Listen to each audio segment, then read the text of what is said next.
We're good. Okay.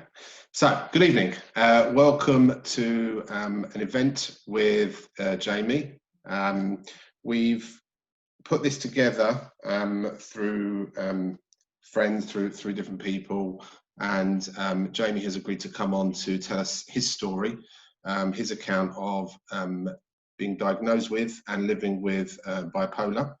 And hopefully throughout the evening, he will give his account, and it will be an informative evening where we can learn and take things away from. As I was explaining earlier, Jamie and I have known each other for around 12 years. I was actually introduced to Jamie by my wife when we first met. And actually Jamie can tell probably more actually than I can, but Jamie and my wife went to school together, and they've been best friends for all those years. How many years that is probably too many to count. But I've lived in Bushey now for over 5 years, part of the community, heavily involved in different things. You're probably used to me more from a mastering the quiz evenings, but different subject matter this evening. So my role is a quiz, Mark. You're still asking questions. That's true, in a different context. My role this evening is to pose some questions. Hopefully, Jamie will just tell the story as it is, but pose some questions to kind of trigger and get some answers out of it. The way we've structured the evening is those that are familiar with the concept of Desert Island Discs. Jamie has selected 5 different songs that we will try and attempt to play, which will be the opener of the conversation. And then he'll go into a little bit more detail. I'll ask some questions and kind of engage that way. We tend to go on for about an hour, so hopefully we'll be sort of wrapping up around 9:30.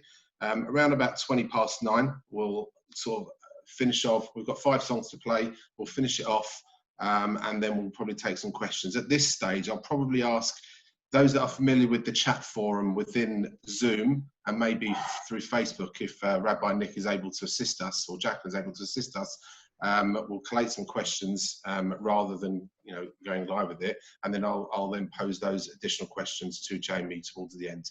And then to finish off with, Jamie's going to sing us out with a song that he wrote that's very, very pertinent to the evening. So that's how we're going to do it. That's the structure.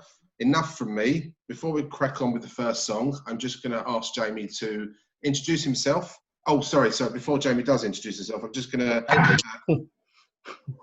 read a bit of a note, I would say. So the aim of the evening is to have an honest and open conversation with Jamie about his experiences. If you're triggered by any of the topics relating to mental health, please be aware that they will form a big part of the discussion this evening. Support is available within the community, and our rabbinic team are on hand to offer support. So please utilise it should you feel you wish to. So without further ado, I'm going to hand over to Jamie. He's going to introduce himself, and if he can give us a definition of what bipolar disorder actually is. So Jamie, over to you. So bipolar affective disorder, bipolar is what they call these days, what people might have used to have heard of manic depression.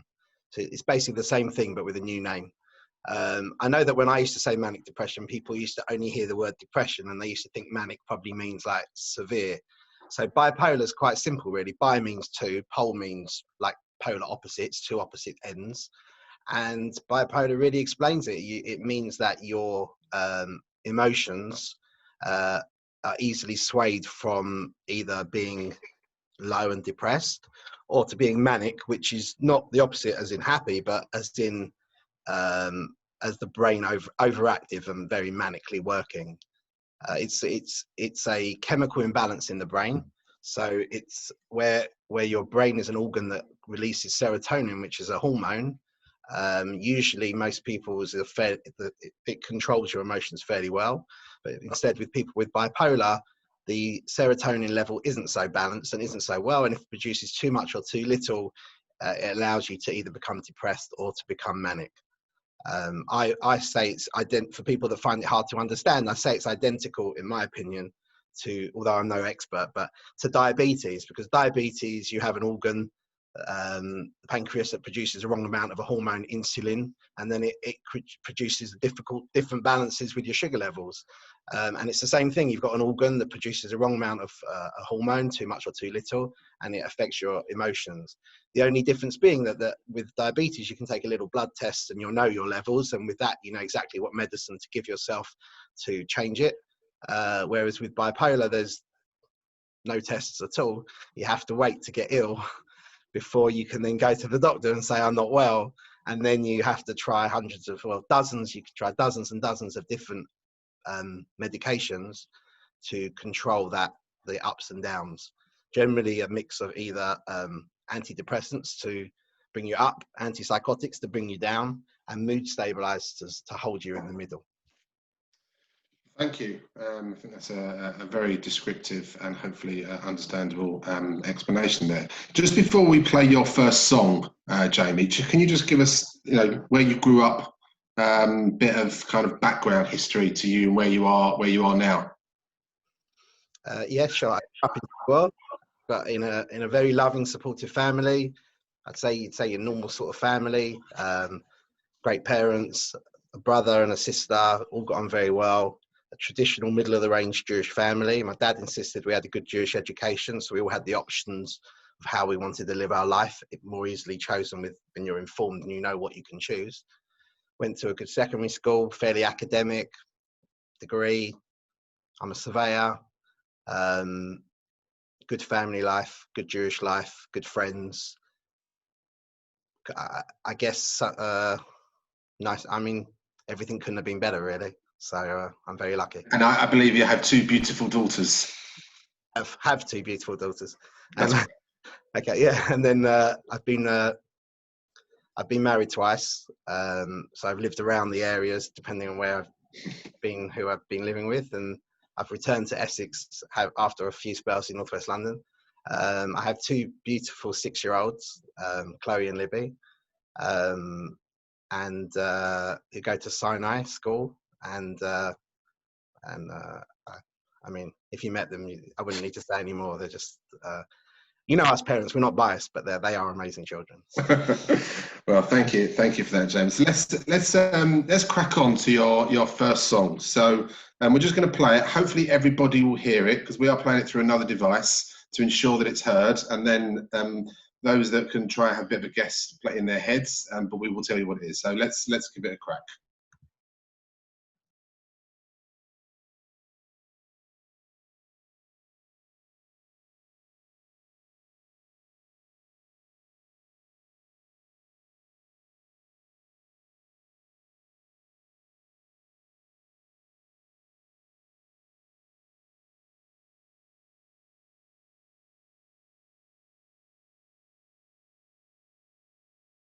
Okay, so for those that do or don't know, that was Top Loader, and that was Dancing in the Moonlight.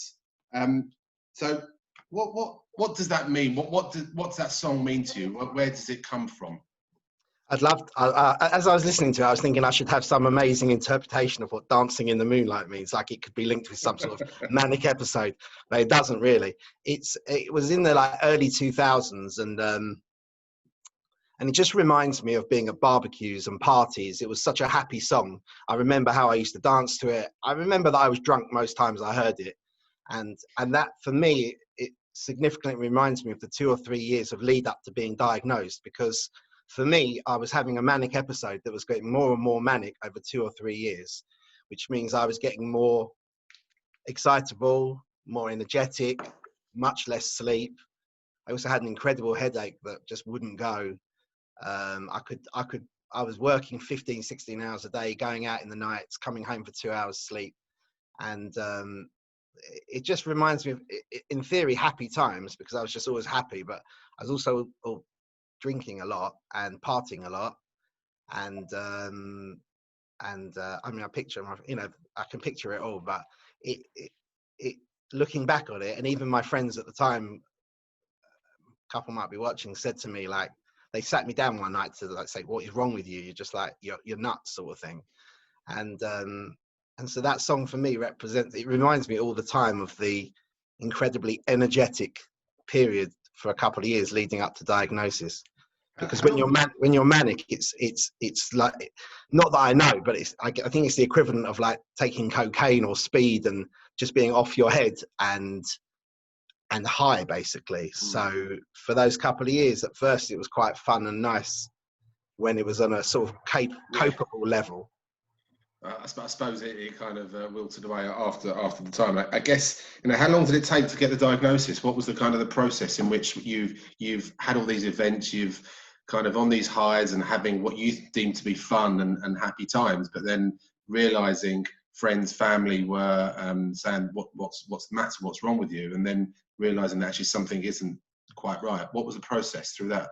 Well, I think the process then would be very different to the process today. Today, we've all heard of bipolar, mental health issues, all these sorts of things. In those days, no one ever really thought about it. I mean, I had a headache that was killing me. I had...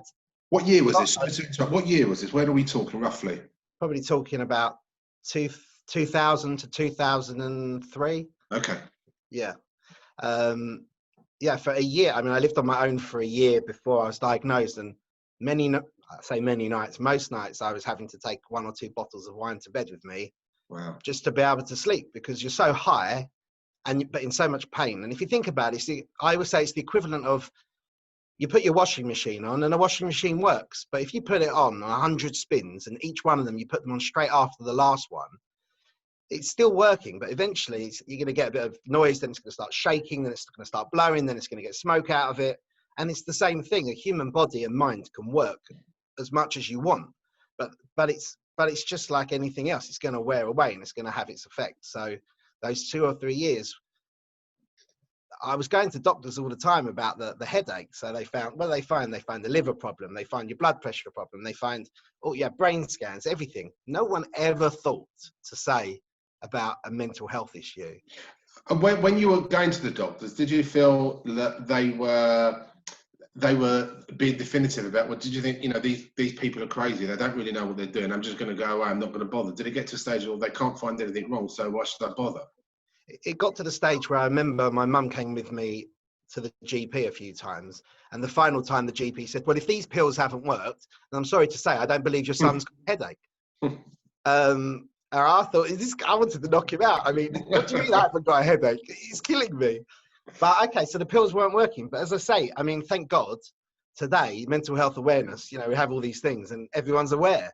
Yeah. But in those days, people weren't thinking about it so much. Even the doctors, it wasn't a common thing that people discussed, or even, as I say, even the doctors weren't thinking about it. No, I suppose really you've gone through these initial phases of headaches and fun, what you thought was fun, and then you're seeing all these doctors and not having any specific outcomes for it, and being told, well, he hasn't got a headache because the pills aren't working. Okay, how did you feel then, through the process, 1 year, 2 years, or visiting? How did you feel when actually they said, you know what, your son, Jamie, you're bipolar? How did it feel? Was it a weight off your shoulders? Well, in the end, I got diagnosed because I had a 24-hour madness in the end. I was talking, blah, blah, blah, blah, blah, blah. That's how I ended up talking.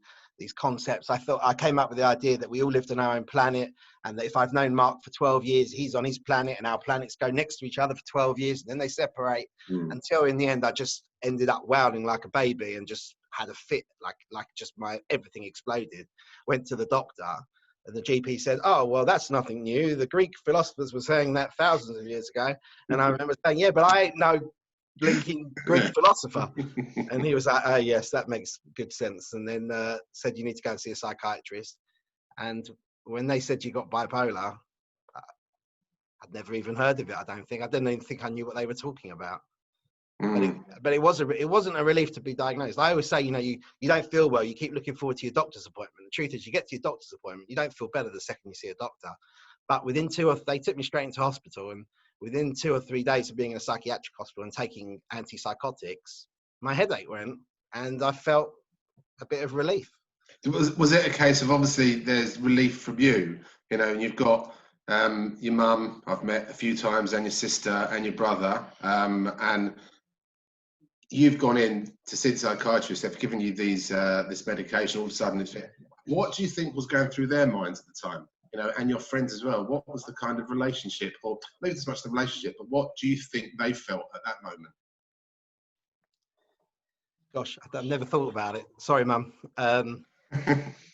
How selfish. I was 24 years old. I was off my head. I was whipped off into a hospital. All I remember was that morning when my sister was about to go to work, was I kept saying to her, take my phone, take my phone. It got to the stage where you didn't want to be talking to people. You'd had enough of everything, the constant contact. I mean, imagine this is 17 years ago. I was had enough of the text messages 17 years ago. Imagine if it was today. And so, and even I went into hospital. I went into a psychiatric hospital for a month, and I didn't allow my family to come and visit me. Unfortunately, I think the last thing on my mind was what my family were thinking. And what do I think now they were thinking? I guess you can ask them, but maybe they were relieved. I can't imagine. It's selfish. Yeah.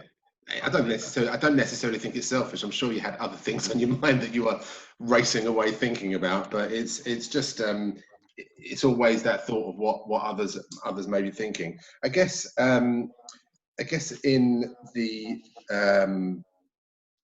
kind of last point within this section I want to kind of cover is one question for you.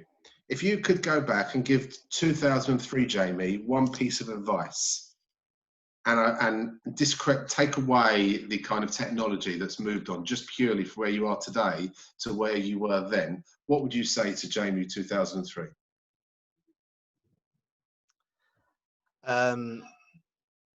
You know, I don't think I could have done anything differently at the time. I'd like to say to myself, maybe you shouldn't have been filling up your Coca-Cola bottles with Jack Daniels and drinking it in the car park when you're at work. And hopefully none of my old bosses are watching, but I wouldn't have coped otherwise. There was no other way of living. It was the only way. In the Torah, the first person I say with mental health awareness problems was Noah. Noah came and saw the whole world destroyed. Then he was given the responsibility of rebuilding the whole world. And what did the first thing he did when he came out of the ark? He built a vineyard so he could get drunk. And the truth is, like, what can you do, right? Sorry, Rabbi Nick, if I'm wrong, but that's what I think. And I don't think I could have given myself any advice. That, it all took its path and it all worked out. So. Okay. All right. Well, look, thank you for that that groundwork, the kind of initial phase period of your diagnosis and where you were. So I think that kind of gives a really nice, clear picture. Let's move on. Let's move on to your second song of the evening. Let's play it and see that those that know this.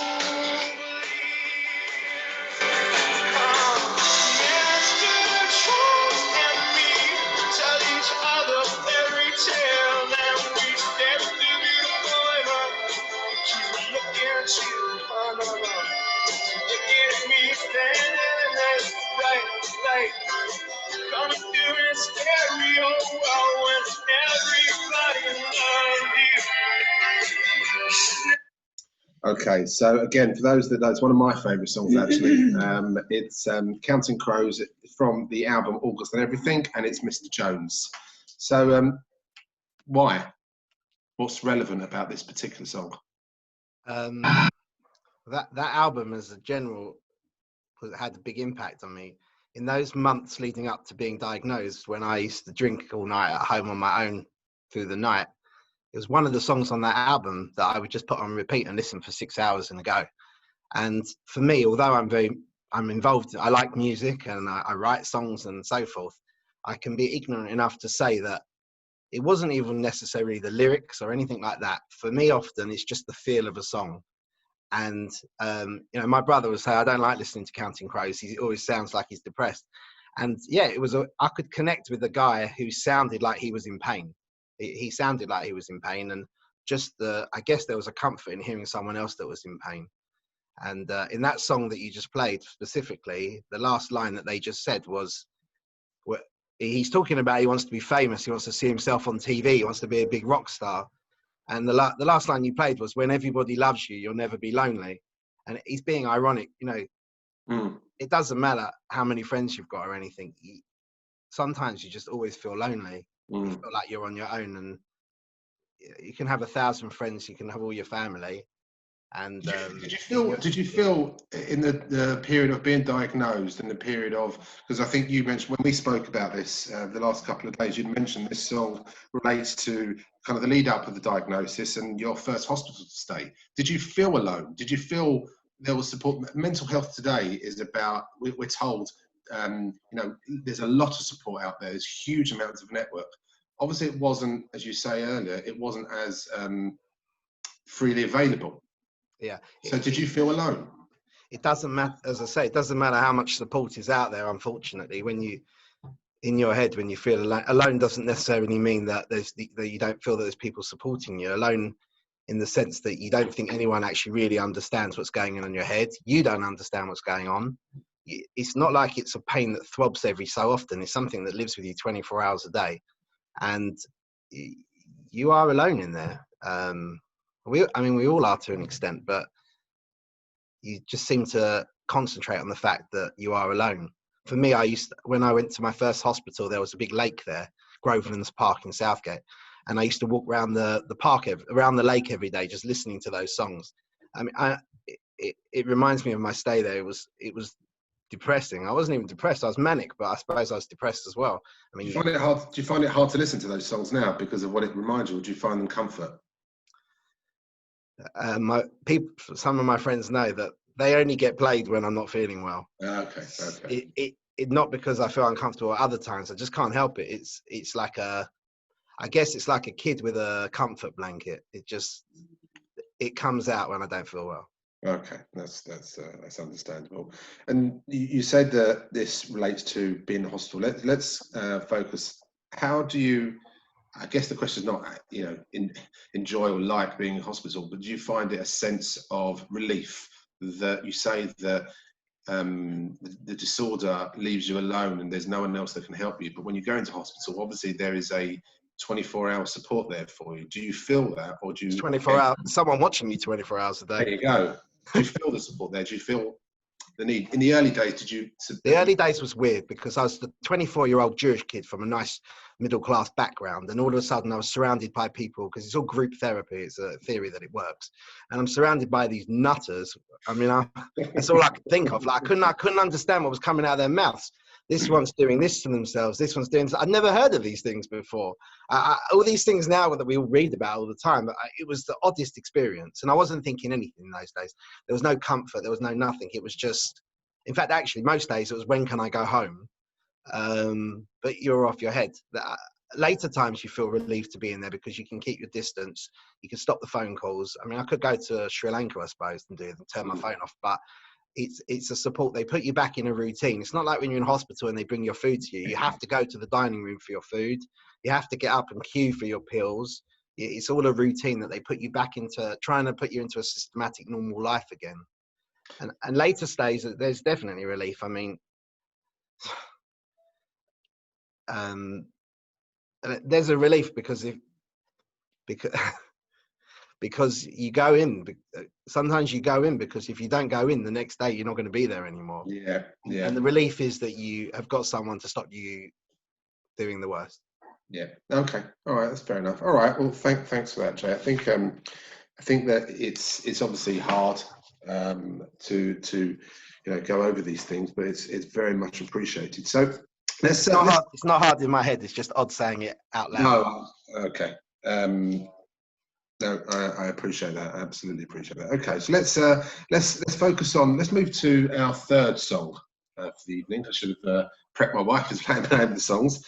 Here we go.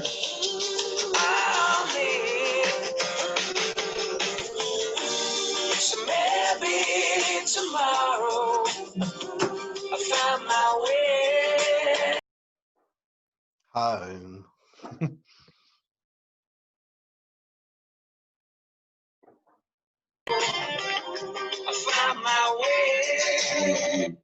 Okay, sorry about that. We had a slight technical hitch there, but hopefully you got the song. It was Stereophonics and Maybe Tomorrow.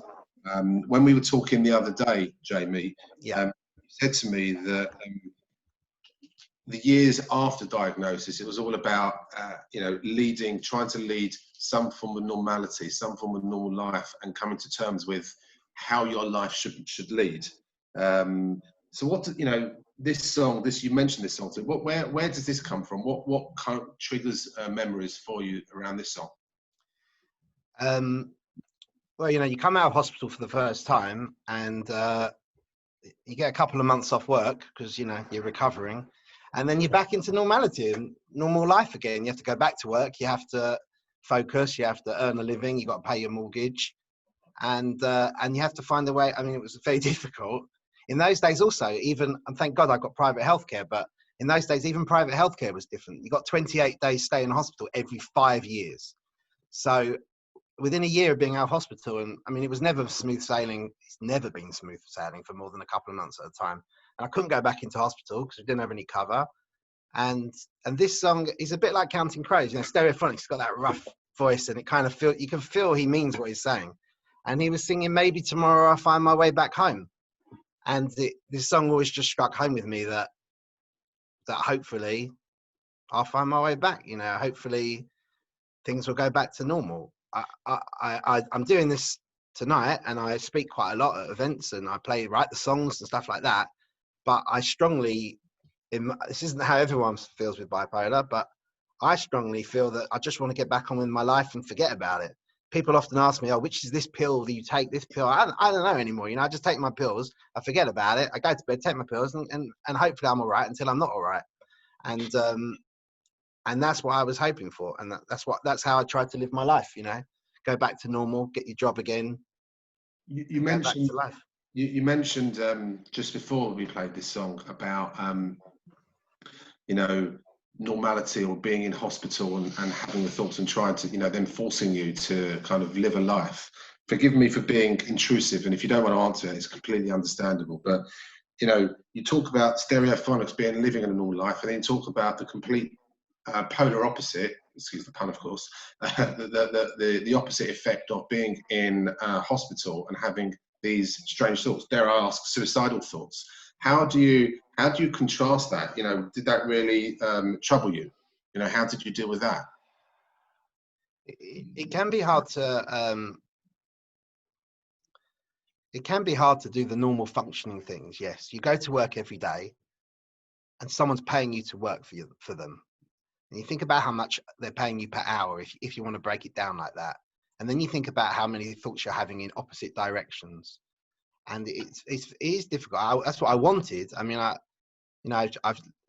few months ago, I left a job that I'd been working at for 2 years, and I've worked at that firm for 3 times, and they've asked me back. And so they respect me. They know I'm good at my job. But I left 3 months ago because when you think about killing yourself 20 times a day, it's very difficult to give someone value for money.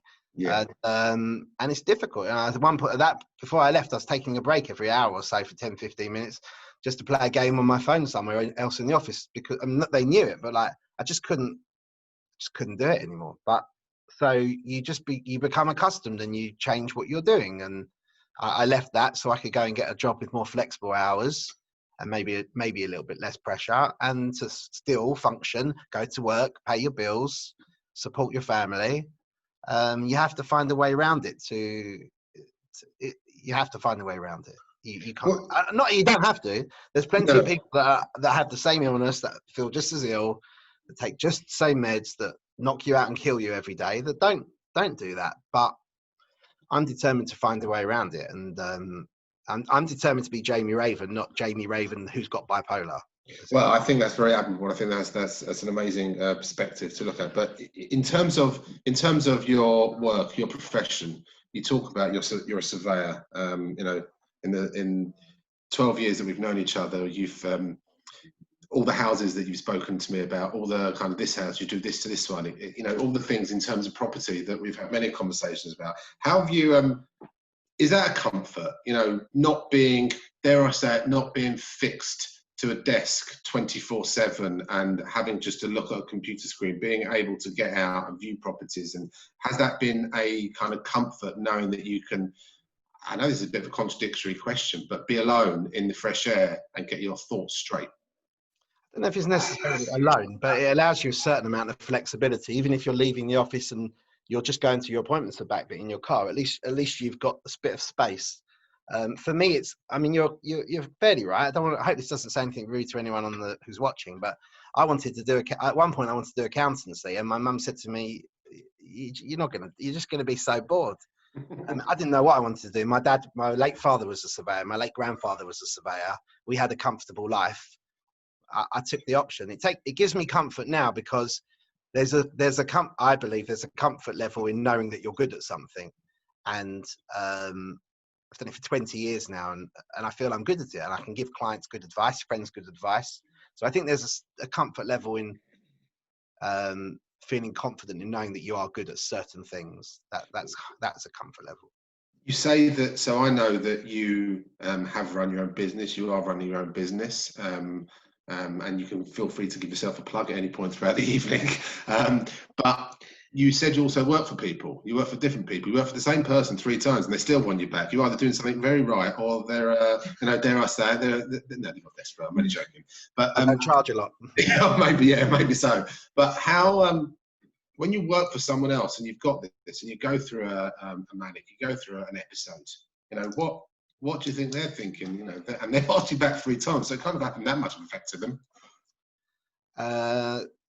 So the first time I worked for them was when I just come out of hospital. The second time I worked for them was when they asked me back, and the third, everybody knows I'm good at my job, but and I think that when I went back this time after 10 years of working for myself, they had complete faith in my skills, and also I'd run a successful business for a very long time, and their hope was that I was going to take over as managing director after 2 or 3 years, or 3 or 4 years, and I didn't have it in me. I didn't have it. There was a different reality in the end, and actually, it's nice when you know people. These people. I work in a small industry. We all the surveyors know each other in East London and Essex, and I've known these people for 20 years, and they treat you like a normal person. They thank God they understand. It's not the same for everyone. I know it's not the same for everyone. Not everyone is given the same opportunities, but and ultimately, people don't like to hear this, but this is my opinion. People don't like to hear that there aren't the same opportunities because you've got a mental health illness or something like that. But you know what? If I didn't have any legs, no one would offer me a job as a cab driver. So in reality, if you have an illness and it does affect you and it affects how you work or your performance level, then that's a reality. The reality is, am I a good surveyor? Yes. Do I write a good report? Yes. Do I give good advice? Yes. Can I work from 8 in the morning till 8 at night, take the pressure of running 25, 30 members of staff and everything that goes along it? Probably not. And you have to, in my opinion, you have to understand where your line is drawn and just accept it. And we only go to work to earn money to pay the bills at the end of the day. But you just have to accept the lot that you are handed. Okay, thank you. Thanks for that, Jamie. All right, let's move on. We're going to go on to our 4th song of the evening. Okay, I tell you what. Just before we do, actually, I'm going to ask one further question. Again, apologies if it's too personal. So don't worry. We're just tying things up. Do you find it harder when you're having what's harder to deal with, having a manic or being depressed? The manicness probably the manicness is harder for you to actually accept. I always say it takes me a minimum of 3 weeks of denial before I get to the stage of accepting it and going to a doctor, minimum. And it's very strange. I was talking to someone about this recently. Like, if people suggest it to you that you think maybe you're a bit manic, you take it offensively. It's really strange. I mean, you wouldn't take it offensively if someone said, do you think your sugar level's a bit high if you were diabetic? And it's just a medical illness. But it's hard to accept. The problem with the manic is that it gets to the stage where it physically kills you and it knocks you out and you can't cope. The depression, I don't know. They're both bloody awful. No, I wouldn't want either. So I can appreciate. It. I can't differentiate. Fair enough. Okay. All right. Well, look. Let's move on. This is your 4th song of choice. So we'll play that and we'll catch up afterwards.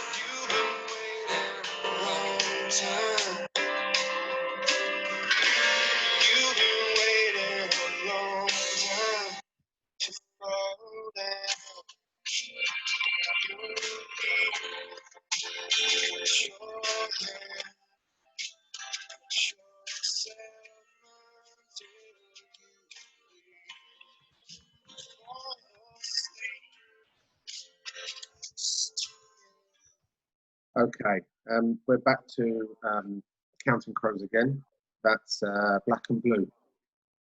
So So it's quite a depressing song. Even if you didn't listen to the words, it sounds like you want to slit your throat anyway, or your wrist. But and this comes with a warning. I mean, the words are things like "wait for everyone to go away," and in a dimly lit room where you've got nothing to hide, say your goodbyes. And this song, these are my opinions. I'm not a professional, and this is what I feel. That okay, there's a taboo about mental illness, and taking the Jewish side out of it, obviously there's a lot of taboo and stigma about suicide. And for me, I've always felt like you talk about writing a suicide note and all these things. You know, when the government wants to take your property because they feel that it's for the best of the public to compulsory purchase you, they weigh up what's good and what's bad. You know, people that don't feel well, they also weigh up what's good and what's bad, and they work out whether they're happy to live or they're not. And in full right mind, they decide maybe sometimes that they just can't do it anymore. And I've written my own song where basically it says, why can't I have the right to say goodbye to my friends and family? The song just struck me deep about having the option. And you know, I once went to a talk a couple of years ago, and a guy was talking about how he almost killed himself. And someone in the audience said, "Well, weren't you? How did you think your mum and dad would have felt at that point?" Well, you know, it gets to a certain point where actually you have to think about yourself, and you know, it can be 24 hours of pain, and sometimes it feels like it's never going to go away. Sometimes it doesn't ever go away, and you have to decide if you want to do that for another 50 years, 60 years. And this song and my song, they make me wonder whether it should be a little bit more accepted, and when it happens, people should be understanding about what people are going through and how they feel, and that actually it was their own choice to decide to put themselves out of the pain. Well, I think that brings me really, really nicely. You've done a great job there, Jamie, to make a link for me where I want to take this. So perfect. And we didn't even rehearse this beforehand. So I guess the question is, you talk about, you know, that song for you is about how people shouldn't just completely judge all the time and make that judgment. So looking at it on the other side, we spoke earlier about your mum, your sister, your family, friends. How do you think it's impacted your existing relationships from when you got diagnosed to where you are today? I'm going to come back to your daughters in a second. I'm specifically talking about, you know, growing up and living through with your family. I think I've probably contributed to turning my mum and sister's life, I should say my brother in case he's watching, into a half a living hell, I suppose.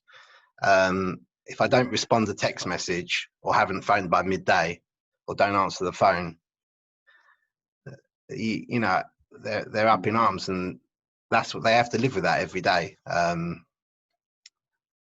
And when you're feeling ill, you're probably not thinking about how everyone else feels about you. And it's hard because for a long time, I didn't want to tell my mum or my sister if I was feeling unwell, because then, not only because then they want to know why, but because they should only have to hear this sort of thing. You know, they should have, it's not good for them. But on the other hand, is it good for them they're kept in, sometimes a mystery is more scary than a fact. And so sometimes maybe in the end, it's better to be open with them. But I feel for them. I feel for them. I've, as I said, I've met your mum a few times and your sister and your brother a few times, and I can certainly see the times I have met them. I certainly can see the unquestionable support that is given to you. You know, we spent many a nights, many a days speaking. You know, and Emma's told me many stories that even your friends and, you know, we set up over the years stories she's told me and support that you've got there. So it's without question, whilst you may come across and you think that you've caused some of the anxiety, I do believe that the circle, the network of your close-knit friends and family around you have certainly supported you and helped you through years. That's without question. I suppose looking at it in a slightly different way, because you've had those friends, obviously your family have stayed with you through that complete journey. What's it like nowadays? What's it like when you're, 2015, 16, 2018, 2020, trying to make new relationships, new friends? What's that like? How do they accept you? You've perfect, lovely Jamie one day, manic Jamie another day, completely low the following day. How do they cope with you? I guess friends is not so bad. Okay. Relationships are more difficult, I suppose. It's and my first wife, she had bipolar as well. So while we live a very different experience of our illness, she was at least in a position to understand that something was going on, even if she couldn't understand what was going on. And I think for anybody else, it's just it's a nightmare. It's probably it's not. I think at 41, I guess I've decided it's not fair on people really. It's the truth is that I've realised recently that I don't even know half the time if what I'm thinking is what I'm supposed to, it's what I'm thinking. You don't know who you are half the time. So if that's who you are, how can you expect someone else to be along for the roller coaster ride? No, fair enough. Okay. Now, I'm conscious of time, but I do want to ask this question because we've mentioned them a few times. I've met them several times. You might be a biased father, but I can be a biased friend to them. They are two beautiful girls. So let's talk about Chloe and Libby. What's it like having them? Are they? I guess I don't suffer what you have, but I know of my own children, they give me happiness, they give me joy, they are a relief to wake up to every morning. What about you? Well, they are the overriding reason that you never kill yourself. And I remember a few months when I was in hospital last, a couple of months ago, I remember sitting in hospital thinking to myself, oh, wait a minute, you were going to do it. Why weren't you thinking about the kids there? And like I said earlier, I think it's just at some point you just become so absorbed in your head that everything else just goes out of the picture. It is beautiful, and what you said is beautiful as well, waking up to them every day. But I don't wake up to them every day. They don't live with me. And actually, if I have a couple of days without FaceTiming them, or I don't see them for long enough, then that effect isn't always strong enough, unfortunately.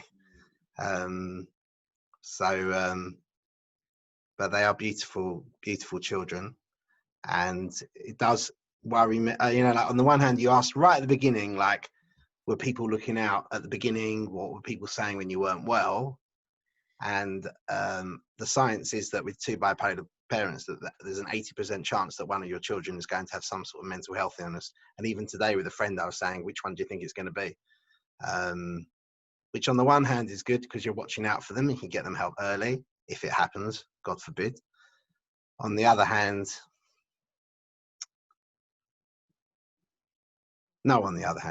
just got to be there to care for them. No, absolutely. Well, I think that's really important, and thank you for that. And as I said, they are two beautiful girls. They've got the two most amounts of energy. I remember we were on the Shubberton weekend. They're probably manic.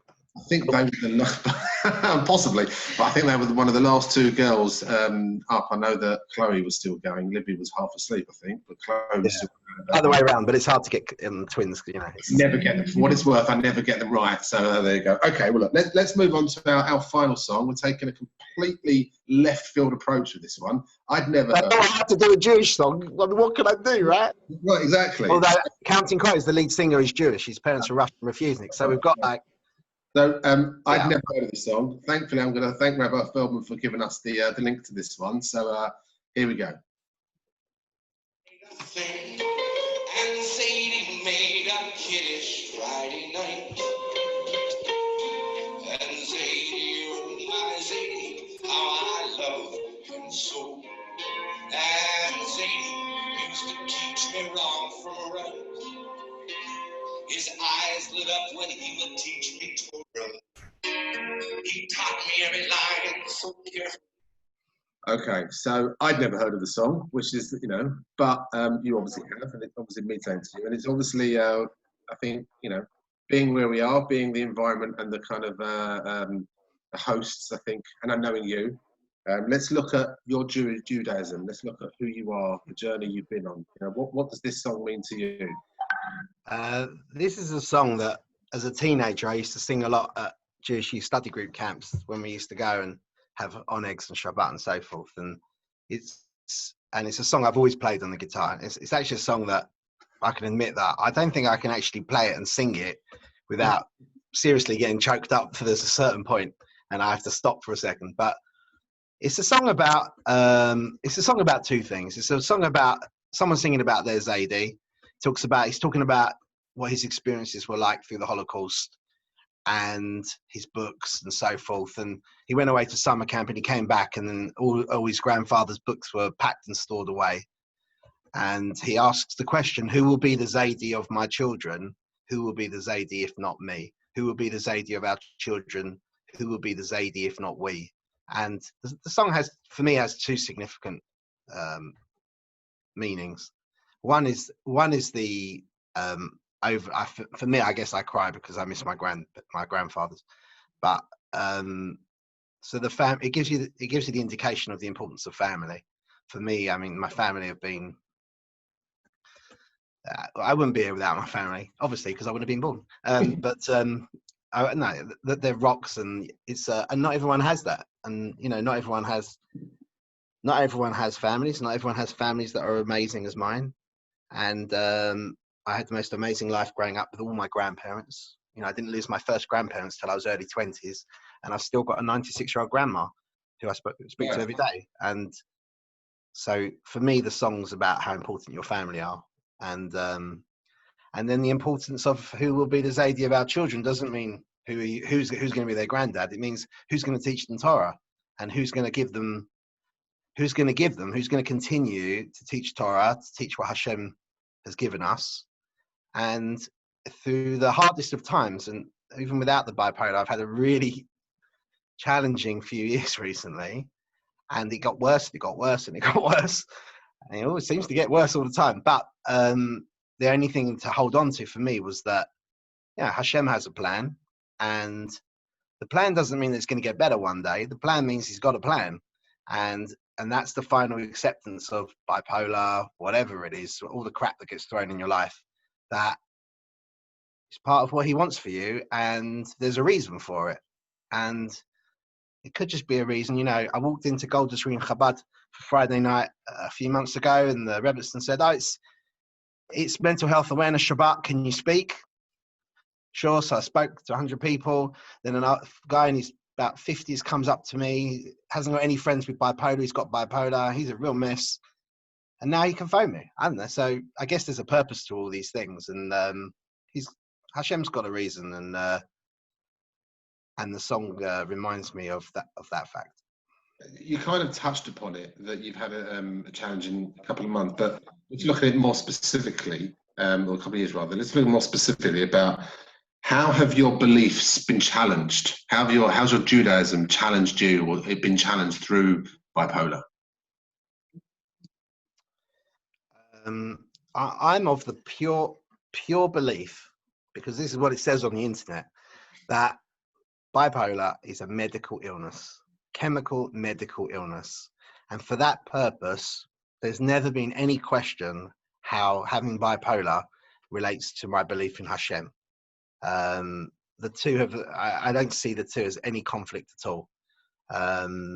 So the bipolar, listen, for people that know me and a lot of people that don't, my adult life has been a roller coaster of not only emotions but my observance and involvement in our religion, and but at no points have I questioned actually my belief in Hashem or in what he has in store for us.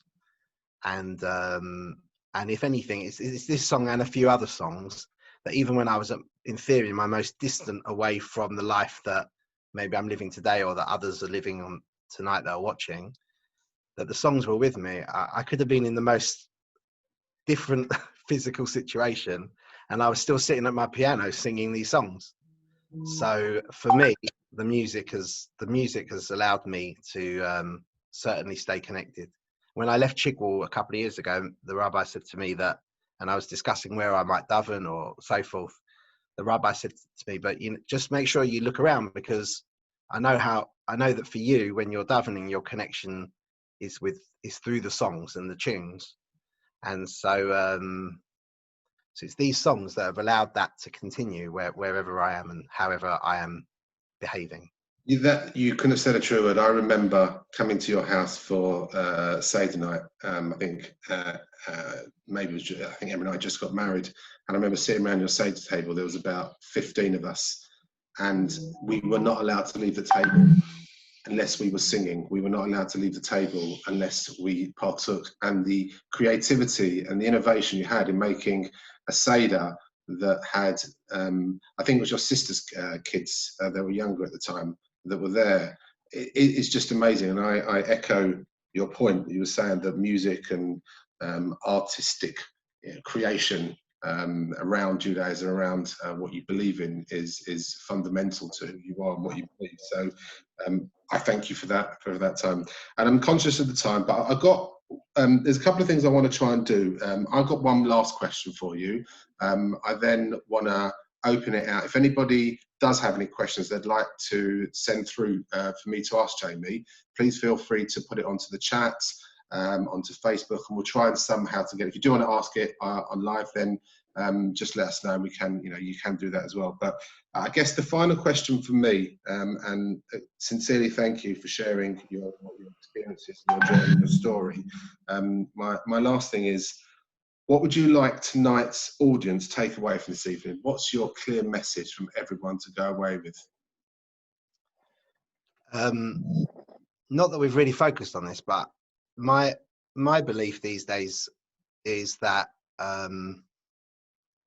mental health awareness is enough's enough. I mean, everybody's aware. If you're not aware, it's because you had your head in the ground and you haven't turned the TV on, the internet or your newspaper for 10, 15 years.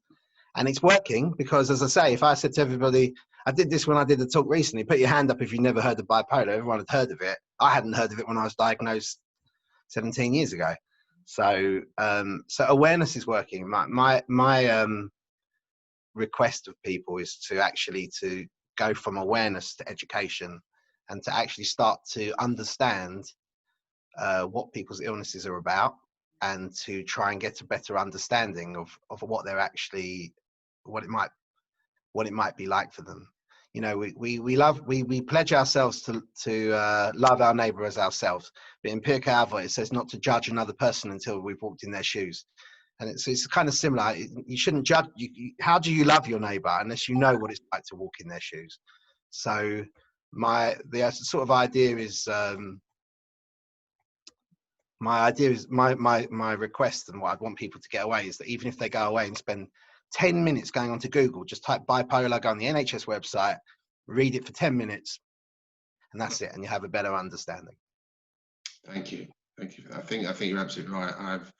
In anything, our whole life, we have and we lead, whether it be our ancestors through the years, whatever, as a religion, what we've gone through. It's not about. It's not just about telling the story. It's about educating and continuing. And I think you're absolutely right. So thank you. A couple of questions that are coming in. You were diagnosed. Sorry, what age were you diagnosed? I didn't quite catch that. 24. 24. So growing up as a child, how did you feel? Juliet Solomons once sort of mentioned, how did you feel as a child?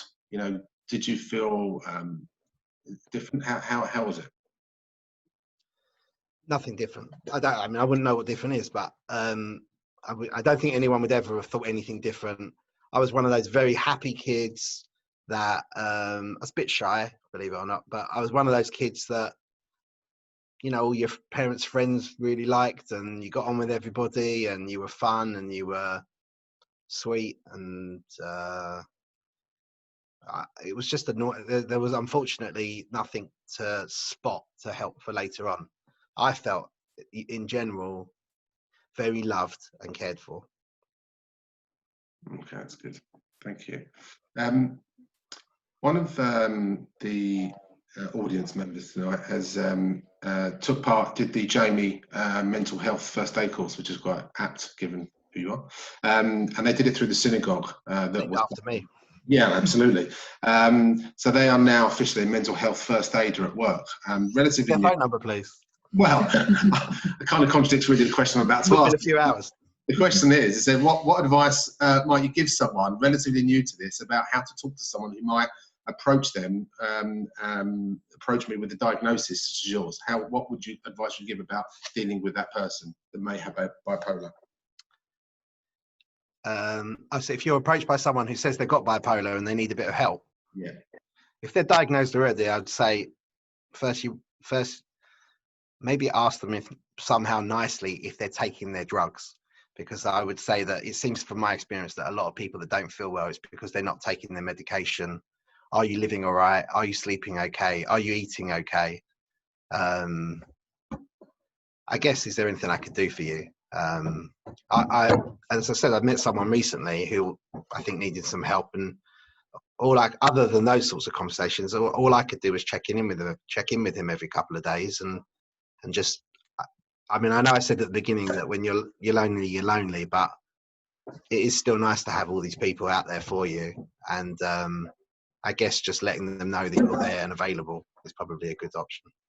Thank you. Okay, that's good. I hope the person that asked that to sort of on board. Look, I think that the other points that are coming across, you probably haven't had a chance to see them, Jamie, but I think the collective feeling amongst all the audience tonight is one of pure and utter admiration, one of thanks, one that they're delighted that you're comfortable sharing your story. And I know that I personally, although I've known you for 12 years, Emma's known you for longer than that, I think we both have learned something different about you tonight, and take a lot away from this. So generally, as the community, thank you, albeit you're in Chigwell. We're desperately trying to get you over here.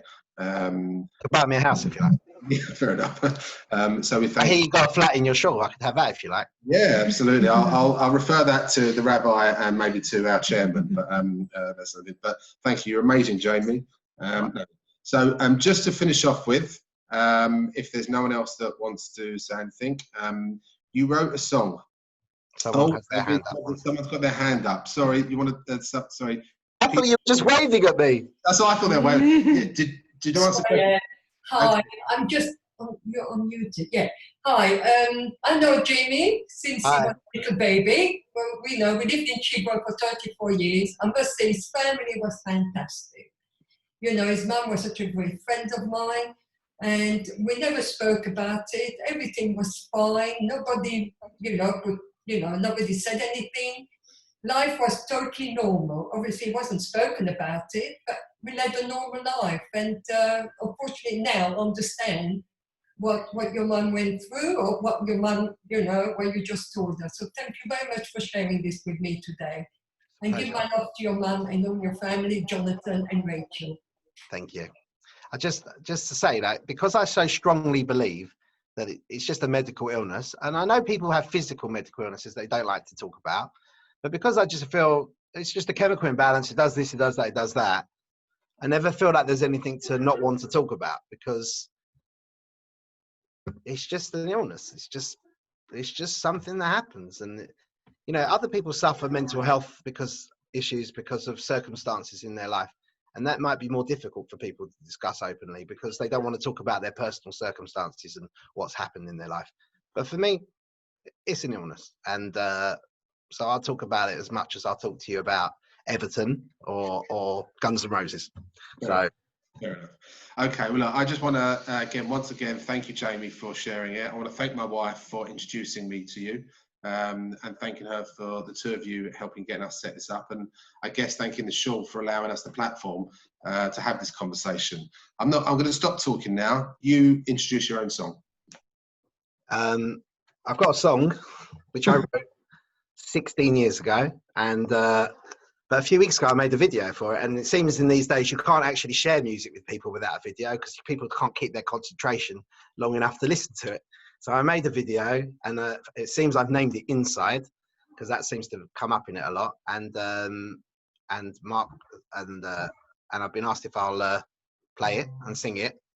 And I don't think I could write a song like this anymore, and I don't think I could get the words right, or like I just couldn't do it. I don't know. Sometimes I listen to it and think, how did you get these words? But there's not a wasted word. There's not a wasted line. Everything in it is a 4-minute summary to me of not what bipolar is and what it's been for me. So I'll play it, I guess. Can you hear that?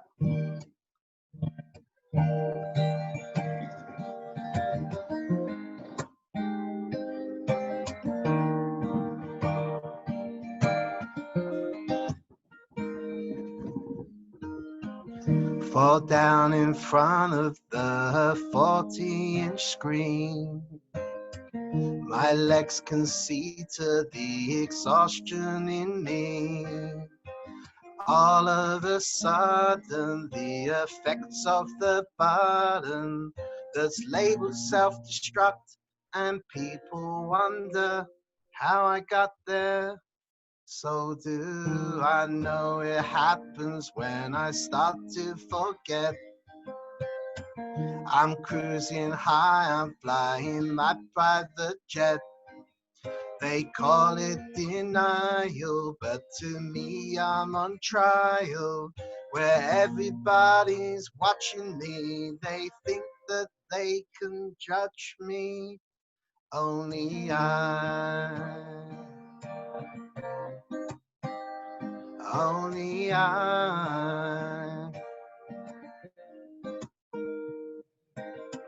Another blackbird who came way before me. He asked the question, have you seen me lately? I'm still the same man, just like when I began. Outside I got a happy face, but inside's where the pain's embraced. Inside.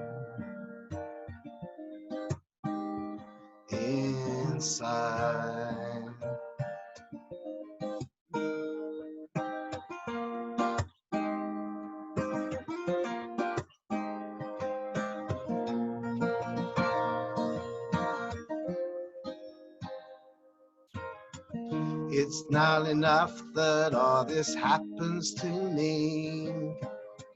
It's in my bones, which means I'm waiting to see. When will it be back? A broken mind, it'll crack. That feeling, never knowing. In my heart, it's never going. In my heart. In my heart. It's turned me into the man I am today. A fine example, I know people do say. They don't understand, I do not feel like that man. To me, I know the secret. With God's hands, He made me different inside. Inside. Inside. Inside.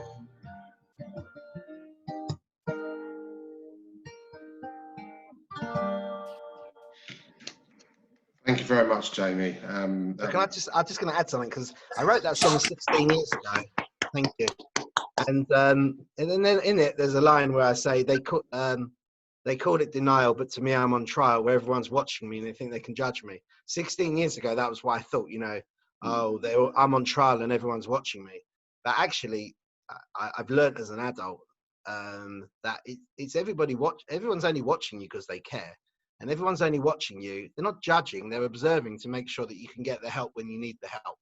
If it wasn't for my mum and my sister and my close friends pointing out to me that you're not well, then I wouldn't have been able to get the help. So actually, you're not on trial, but people watching you all the time is a blessing.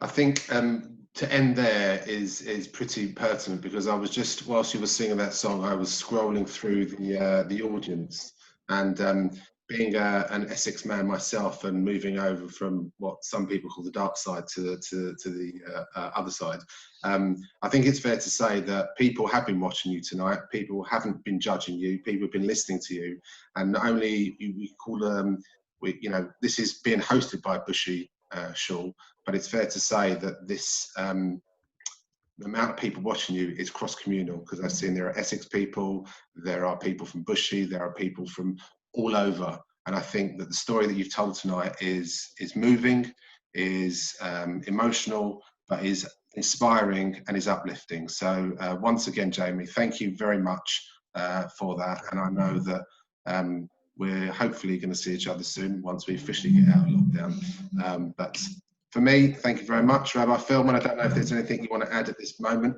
but until then, thank you. I say thank you as well for inviting me and for asking me, and for everyone listening to me as well. So, and I'm always available if anyone ever wants to talk or advice. Wedding as well.